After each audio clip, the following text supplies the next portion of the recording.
Turn to Matthew chapter 20.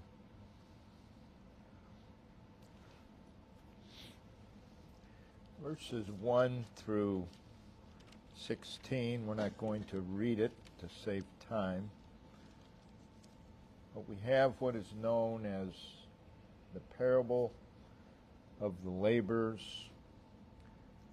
in the vineyard. Parables, of course, are word pictures.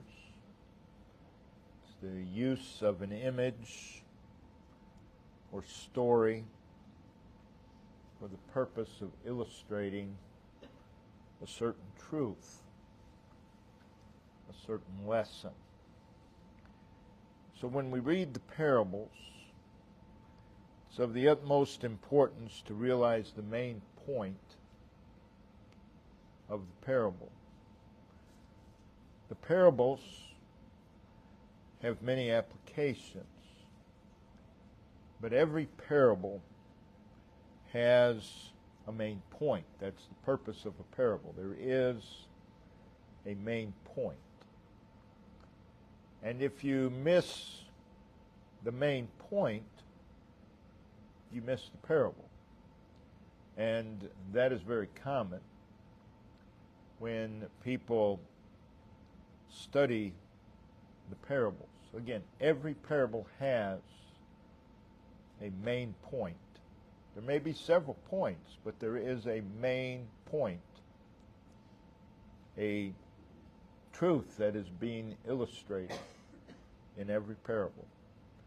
So, if the main point is missed, then of course you cannot rightly understand the parable, and you do not have a right interpretation of the parable. And Christ, of course, spoke in parables on several occasions. And one of the keys to properly understanding and interpreting Christ's parables is to observe the context of, or the occasion of the parable. And it's this that sets forth the setting of the parable. Again, a parable is a story. A story has a setting. And this is crucial. It's crucial that we understand the setting if we're going to know the main point, if we're going to have a right interpretation.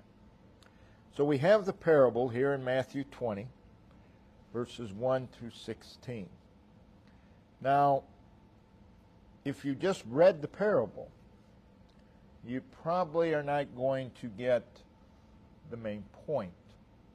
You're certainly not going to get the setting of the parable. So, the occasion of the parable, to find the occasion, it takes us back to Matthew 19, beginning with verse 16. And we see from other accounts that a rich young ruler has come to Christ. And he asks a question, and this is key. What good thing shall I do?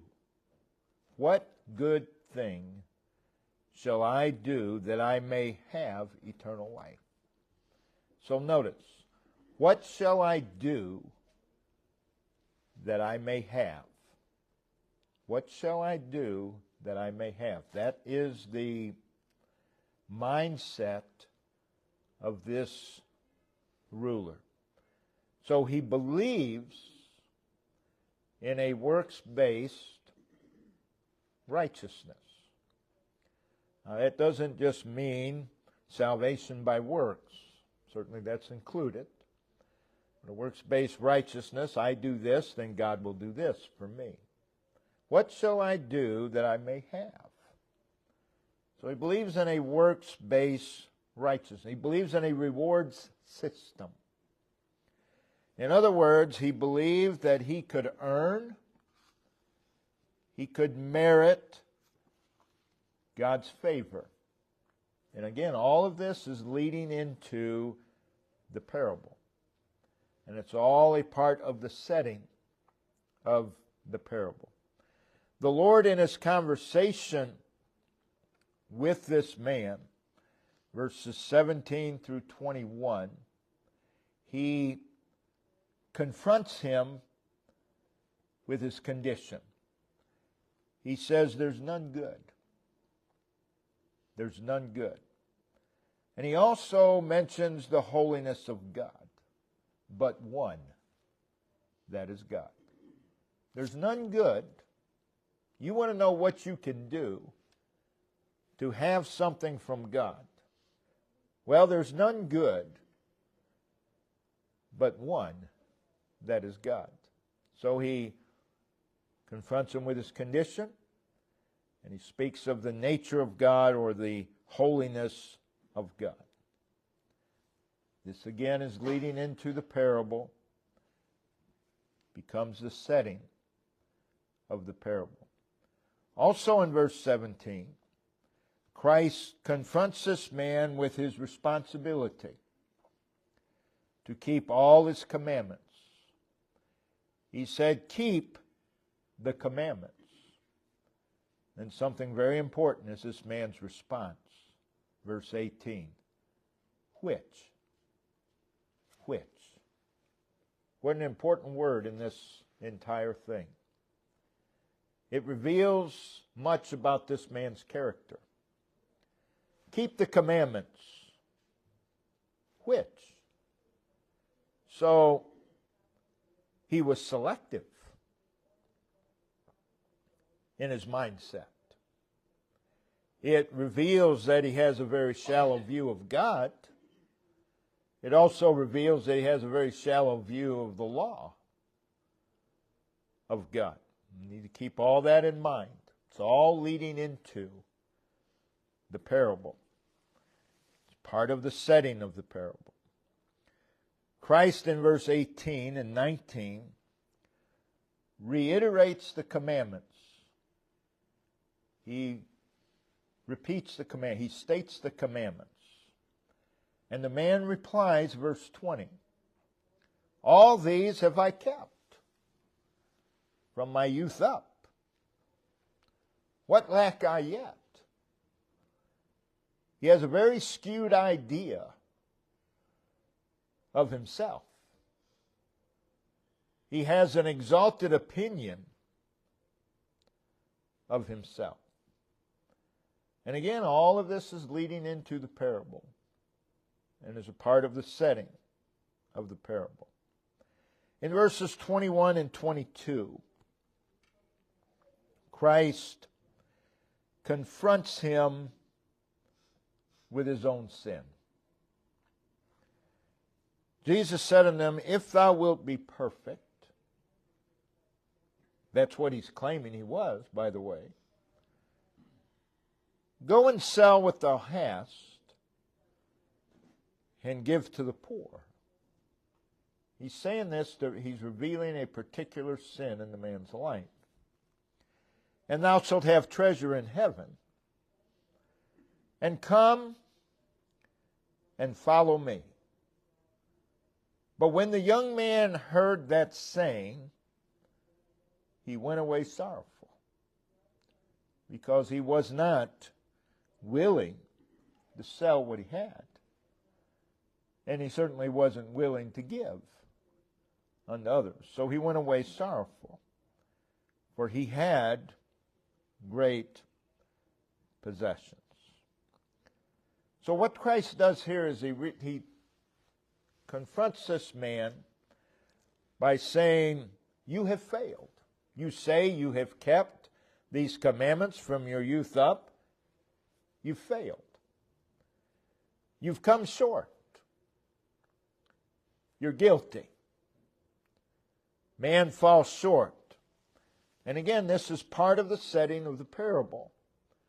Man falls short of God. All of this led to Christ in verses 23 through 26. He enters into a conversation with the apostles. So he's been speaking to this young rich ruler. He's been doing so in the hearing of the apostles. And now he speaks to them. And he shows them that salvation is by grace. And at this point, leading into the parable, you have the rich young ruler. He holds to a works-based righteousness, believing that he could earn favor with God.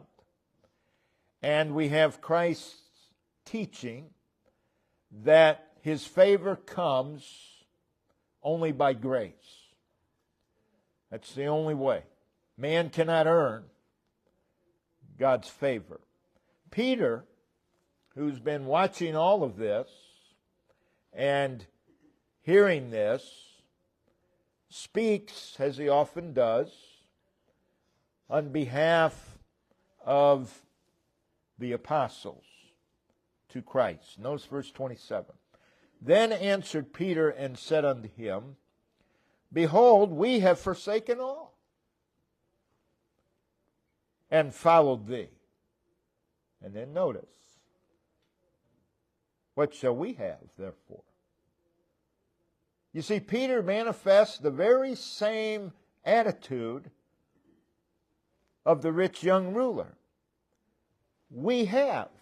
The rich young ruler said, What shall I do? Peter says, we already have. But again, it's the same thing. What shall we have? You rich young ruler, what shall I do that I may have? Peter wants to know, we've obeyed you. We've followed you. What's in it for us? What's in it for us? Again, rewards-based thinking.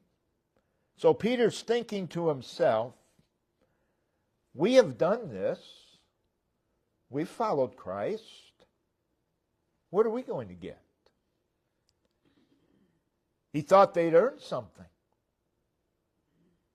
from the hand of God. He's fallen into works-based thinking. He's fallen into wage-based thinking. And he's feeling, hey, we deserve a reward. We deserve God's favor for what we've done. He's thinking, certainly we'll get more than others. Behold, we have forsaken all and followed him. What's he centered upon? He's centered upon what they've done. What shall we have, therefore? He's thinking this rich ruler, he's not willing to leave what we have left. Therefore, we're deserving of something. We're deserving of something great. We're deserving of more than him. And almost everybody who falls into reward-based thinking, they're always more deserving than the other person. They just kind of go together. Also, Peter's attitude and thought process at this time, he has an incorrect and inflated view of what they had done in the service of the Lord. Anybody who actually believes that they have left everything for Christ has an incorrect view of what everything is. And they have an inflated view of what they've done. So there's an inaccurate view of themselves. It's a feeling of superiority over the rich ruler. All of this is leading into the parable. Christ then reminds Peter, verses 28 and 29. Again, to save time, we'll just say he's reminding him God is generous. God is generous, is what he's telling Peter. Again, this is leading into the parable. God is generous. God is gracious. God is merciful. Then we come to verse 30.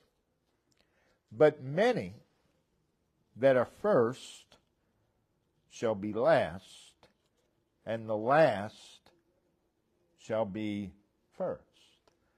Again, if that opens with but. Christ is calling Peter's attention to something that Peter should take note of. God is generous, but things are different with God than they are with man. Things are different in the kingdom of God than they are in the kingdom of man. He's reminding Peter, God does not operate according to your scale. God has His own measurement, and it's not according to ours. That's what He's reminding him of. And we ought to be thankful for that. And then all of that leads into the parable. So we see the parable is spoken. The rich young ruler's left. People say this parable's spoken to the rich young ruler. No, it's not. He's left. He went away sorrowful. It's spoken to the apostles as a result of Peter's statement. So the storyline of the parable, you have this householder. He's the master of a family. He, of course, represents God. And he went out in verse 1 early in the morning to hire laborers into his vineyard. He's hiring laborers. He's coming into an agreement with laborers. It's his vineyard, and he hired who he wanted. Imagine that. It's his vineyard. He can hire who he wants.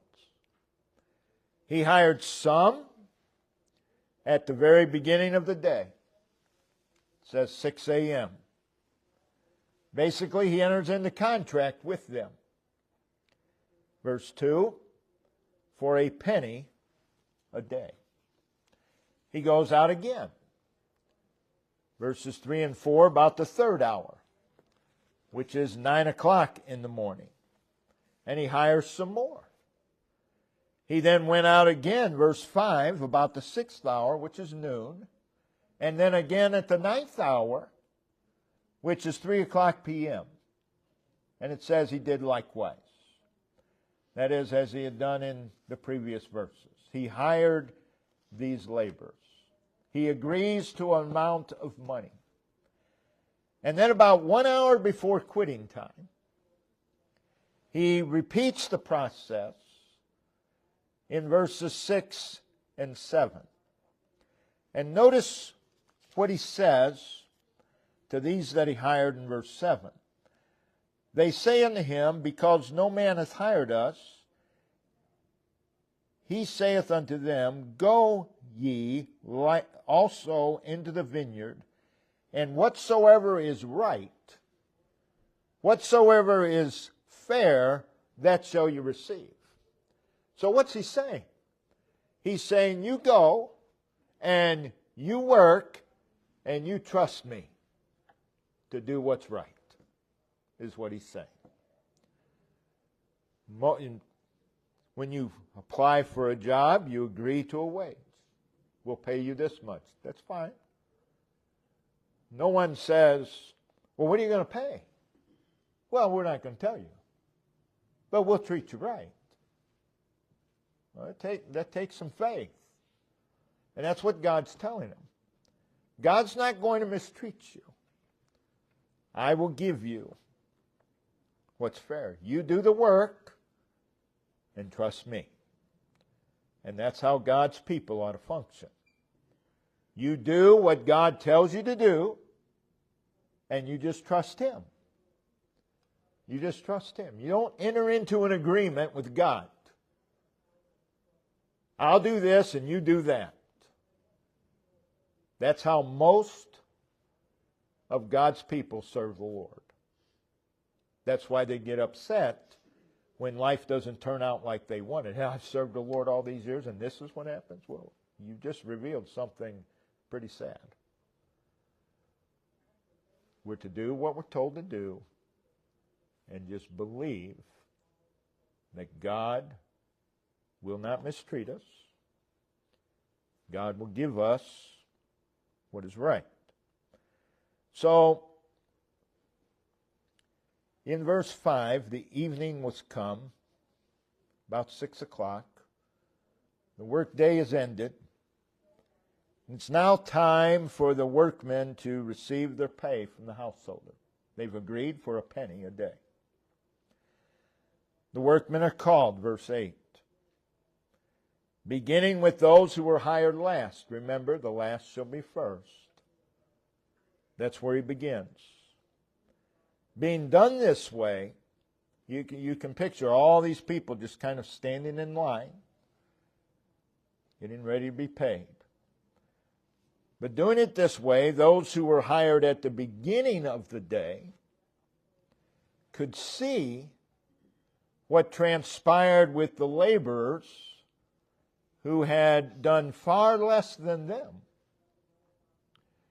We read in verse 9, they received every man a penny. The ones who were hired at the beginning of the day, there they are, sweaty, tired, standing in the end of the line, watching them who hadn't hardly broken a sweat, and they get a penny. Well, that's what we agreed to. And they, just like Peter and the apostles, remember that's who he's speaking to, they begin to think to themselves, verse 10, well, we've done much more than them. Man, we'll probably get 2 or 3 pennies. We've done a lot more than them. Their attitude is, we've earned something. We deserve more than these.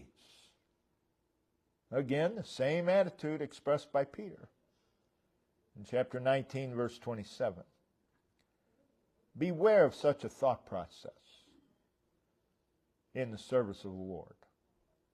Beware of the thought process, I've earned God's favor. No, you haven't. No, you haven't. You never will. You never will. It's not only wrong and inaccurate, that thought process, but it's very dangerous. Because we read in verse 11, they became angry at the householder. They're angry with God. A lot of God's people like that. Then you have God's principle of operating is revealed in the parable. Again, Peter said, we have forsaken all and followed thee. What shall we have therefore? And Christ responded with a reminder, I will do you no wrong. I will do you no wrong. And that's always so. That's always so. So in the parable, Christ illustrates that God operates and rewards on the principle of grace. And let me tell you, you will receive more based on the principle of grace than you will ever receive based on the principle of merit. Always. Just do what God says and trust Him. He'll do what's right. Notice verse 9. And when they came that were hired about the 11th hour, it had been about 5 o'clock, they received every man a penny. Did they deserve a full day's wage? No. No, they didn't. That's the point. That's grace. That's grace. Notice in verse 13, God's grace does no wrong to anyone else. But he answered one of them and said, Friend, I do thee no wrong. Didst not thou agree with me for a penny? I haven't broken the agreement. That's what we agreed to. God doesn't do anyone wrong by the principle of grace. Verse 14, God's grace is according to his purpose. Take that thine is, and go thy way. I will give unto this last, even as unto thee. I'm God. I can do what I want. I can do what I want. God is sovereign. Verse 15. The Christian life is all grace, from beginning to end. It's so in the saving. It's so as we serve God as well. It's all of grace. So those who were hired at the beginning of the day, verse 11, they were offended. They were disturbed. They were irritated that they did not receive more. You know, that thought process reveals itself. Someone lives wickedly, or what you think they're not living to the same standard as you. And yet, God blesses them, and people get offended by that. It disturbs them. It irritates them. But it shouldn't. It's God doing his business. Beware, again, of ever falling in trap. I deserve more than them. No, you don't. No, you don't. Well, based upon what I do, no, you don't. Because we fall short. They had a wrong attitude about themselves. Like Peter, there was pride. Verse 10, they felt themselves deserving and worthy of more. Beware of such thinking. When it comes to us and God,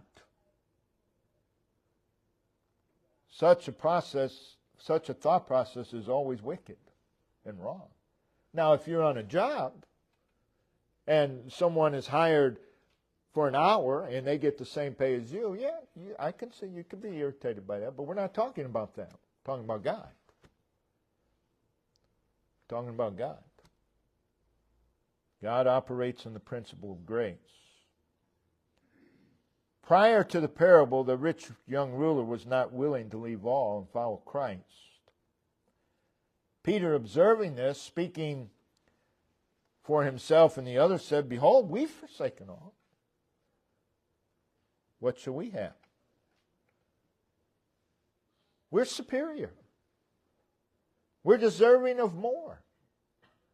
This whole thought process of getting into the bride by works, that's what this is. That's what this is rebuking. I mean, many things fall under this. May we always be mindful and fully aware. Even if we obeyed all his commandments, we're unworthy. We deserve nothing. We deserve nothing at the hand of God. So these who have this attitude, they also have a wrong attitude about the work, wrong attitude about themselves, wrong attitude about others, a wrong attitude about the work. Concerning service to the Lord, the truth is, and we've said this many times, if it can be done for the Lord, you and I don't deserve to do it. If the Lord can be honored by it, we're unworthy to do it. And if God allows us to do so, that's grace. So those in the parable, and this is very common, who were hired in the beginning of the day, what were they doing? They were analyzing their work compared to others. That's exactly what Peter was doing in chapter 19, verse 27. They knew how many hours they had put in. They knew.